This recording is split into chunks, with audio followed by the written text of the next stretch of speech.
This is NDTV.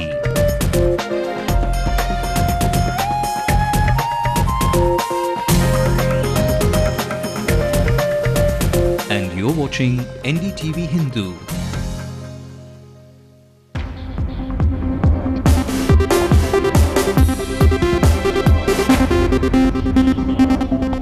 Hello and welcome, I'm Sanjay Pinto.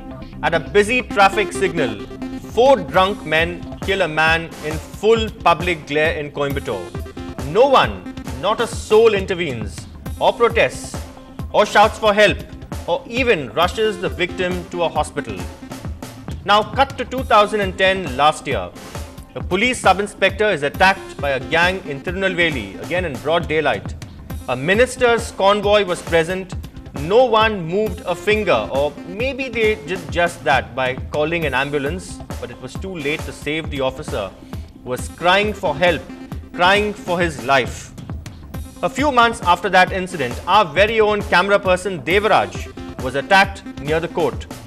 Despite clinching video evidence of the attackers and a complaint, his assailants have not even been questioned so far. On the big question tonight, we will be joined by the Police Commissioner of Coimbatore, Amrish Pujari. In our studio, by Dorothy Thomas, a lawyer and partner of Kochar & Company, a leading law firm across the globe in fact, and Shian Hussaini, a martial arts instructor. Public violence, a conspiracy of silence. That's the topic on the big question, and that discussion comes up in a few minutes after the top stories with Evelyn Matthew. Evelyn? Thanks very much indeed, Sanjay. Let's quickly bring you all of the headlines and all of the news tonight. The state government tells the Madras High Court that it's not against the uniform system of education, just that the syllabus is substandard and needs improvement. That syllabus will not enable the students of Tamil Nadu to compete nationally and internationally.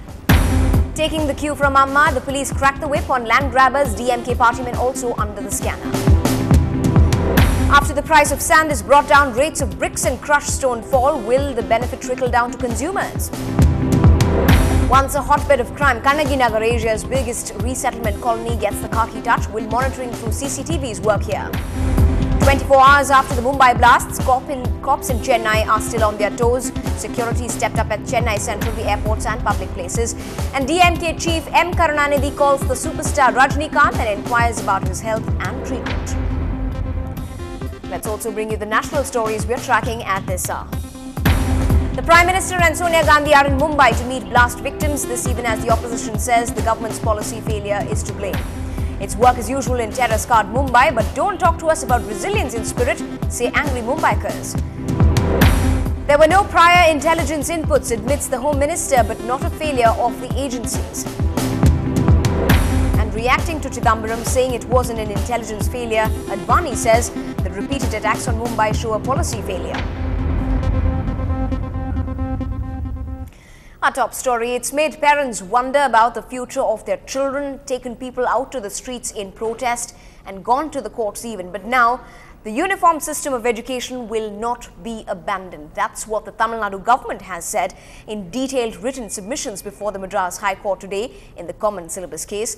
The state has said that its intention is to implement the system within a reasonable time. The Advocate General and Special Government Pleader has submitted that the amendment to the USC Act 2010 by the AIA-DMK government was in deference to the Madras High Court order that wanted the option of multiple choice of textbooks under the system. The submission also justified the composition of the 9-member expert committee appointed by the state government on the directions of the Supreme Court. During the course of the 3-day hearing on the case, a detailed background of the academic experience of the panel members who came under attack was also provided. The content of the syllabus framed by the previous government to enforce the uniform system of education is inferior in quality, and that syllabus will not enable the students of Tamil Nadu to compete nationally and internationally. Further, the quality of the textbooks prepared under the uniform system of education by the previous government is substandard. Now, the ruling government in Tamil Nadu is at it by bringing the land sharks of the recent DMK era to book and has made headway for starters. A week within which Ms. Jayalalitha launched a special cell to probe this issue.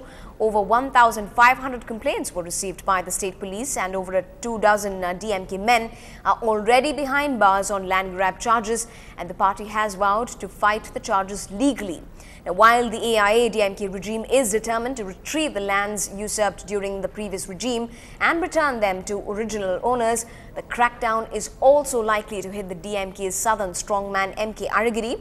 Meanwhile, the DMK is busy setting up legal cells in every district as a counter. Now, what started as a trickle is now a torrent. We are talking about those complaints of land grabbing that are piling up across Tamil Nadu by the day. In fact, 1,500 is that number, the number of complaints which have been registered by the police so far, and it is steadily rising. My colleague has more details into this report. The 3rd of June. The governor's address of the AIA-DMK regime, headed by Jayalalitha, gave the DMK a foretaste of things to come. For victims of land grabbing, it was a promise to get their property back. For DMK party men who allegedly grabbed land, it was a threat. The police formed special cells and complaints started pouring in against DMK leaders and their relatives, like the son of former DMK minister Veerapandi Arumugam A. Raja, also known as Rajendran. Allegations about a property in Angamal colony in Salem are being investigated. Special cells are created in Tamil Nadu police in every district and at the DGP's office to probe complaints of land grab during the previous DMK regime. 1,449 complaints have come in as on July 1st. The crackdown on land grabbing is also likely to hit the DMK's southern strongman MK Aragiri, Daya Cyber Park, jointly owned by the DMK Union Minister's wife Gandhi, and his son Dayanidhi Aragiri at Ottakadai in the temple town of Madurai has reportedly come under the scanner. Cases have been booked against Aragiri's aides Pottu Suresh and S.R. Gopi. The DMK has hit back. Party Chief Karunanidhi says, "We are setting up legal cells to fight the land grab cases filed against DMK office bearers.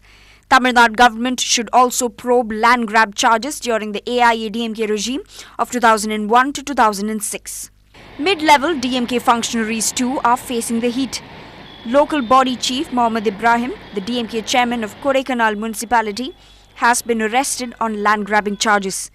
If the 2G scam is haunting a section of the DMK's top brass, land grabbing is proving to be a thorn in the flesh of the lower rungs. But the party is putting up a brave face, claiming its political vendetta and bracing itself for a battle in courts. In Chennai, with Peer Mohammed, Kuku Alex for NDTV Hindu. Moving on, a murder a week. Well, that was the profile of Kannagi Nagar in Thuraipakam near the IT corridor. But after an exclusive police station was set up, the police say rowdies have shifted their base. 25 history sheeters operate outside the area. Cops say their focus is now on development. My colleague Salim has more details. Telltale signs of the high crime graph in Kannagi Nagar. But the cops claim the inauguration of a police station comprising 25 policemen has arrested that graph. And it's not just tough policing, or for that matter, technology like the use of the electronic eye that has made a difference.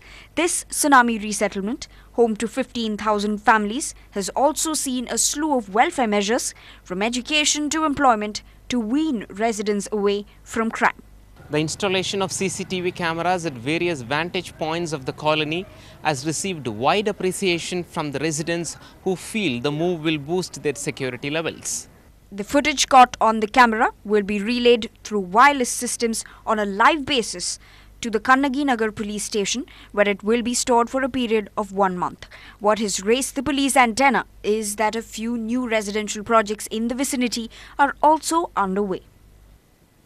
We are on a track of rehabilitating some of the antisocial elements by opening these boys clubs, and we have a plan of starting a girls club there. Probably there will be the first time in which we are having a girls club. So probably we are planning to have some vocational training for the women there. The cops have tied up with NGOs to educate children from this colony and rehabilitate dropouts. In Chennai with correspondent Salim, Kuku Alex for NDTV Hindu. Now, a day after the ghastly Mumbai blasts, most metros have come under a security blanket. In fact, security has been stepped up here at key locations in Chennai even. The Bomb Detection and Disposal Squad is screening the Chennai Central Railway Station, a zone that has a massive density flow in and out of it by the hour. Sniffer dogs have also been pressed into service. Anti-sabotage checks are underway, while the local police are conducting vehicle checks as well. In fact, the entire city's police force has been mobilized for this very reason.